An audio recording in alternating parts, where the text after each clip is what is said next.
according to their lawyer. They've given heart-wrenching tales. In many cases, they've been re-traumatised by having to give their evidence, and they want closure. They want it to be over. The lawyer overseeing the health service inquiries won't report until next June.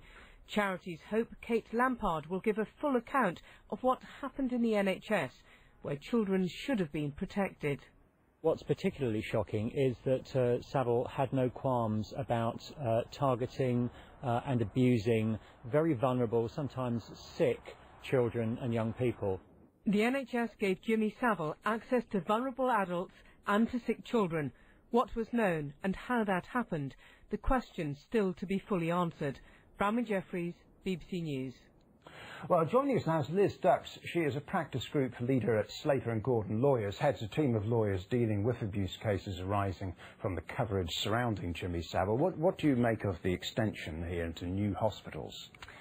We are concerned, and these hospitals were known about. All my clients have given their evidence some time ago to the NHS investigation, and obviously there was a very, very detailed police report that's already been compiled. These victims want the investigation concluded naturally as efficiently as possible, but they want it over. They need closure.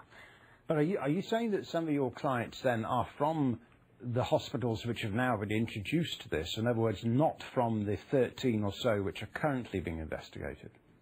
All the clients that I have, which represent 5 different NHS organisations, plus the 3 main ones, so 5 different separate and 3 main ones, have all given their statements. And their evidence was before the police, and so should have been known about. And we are concerned that this is prolonging their ordeal. We want the investigation to be as detailed as possible, but these victims are suffering all the time. Why do you believe it is taking so long and has been extended again time-wise? I really don't know. I can only think that other evidence is cropping up, maybe about other people who may have been involved, or whether new organisations have been named. But I really don't think that this is new evidence, and this is of concern. Whether they're just playing for time is the worry. Do you believe all of the victims are now known about, or are other people likely to come forward? I think most of them are known about. We certainly have seen the odd victim come forward in recent months, but really not many. Those that have wanted and felt able to give their evidence have really done so. And those that haven't come out until now have largely felt unable or unwilling to go through with it. Well, what do your clients, I mean, you've got more than 70 cases, yes. I think. What do they hope comes out of this at the end? I mean, there are reports of 500 victims even.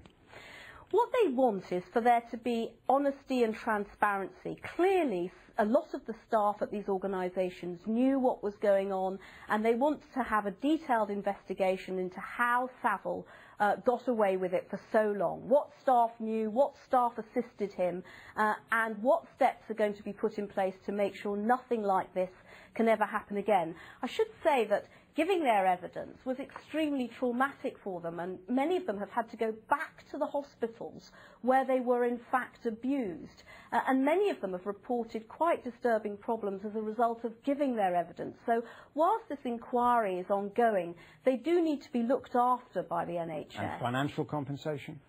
Yes, they do want financial compensation, but they want that as recognition for what they've gone through. They've suffered for years and years and years, and in many cases as a result of the lack of care of some of these organisations. Don't forget, these people came to hospitals, many of them as very vulnerable children, to be looked after, and they ended up being abused there. OK, Liz Dux, thank you very much. Thank you.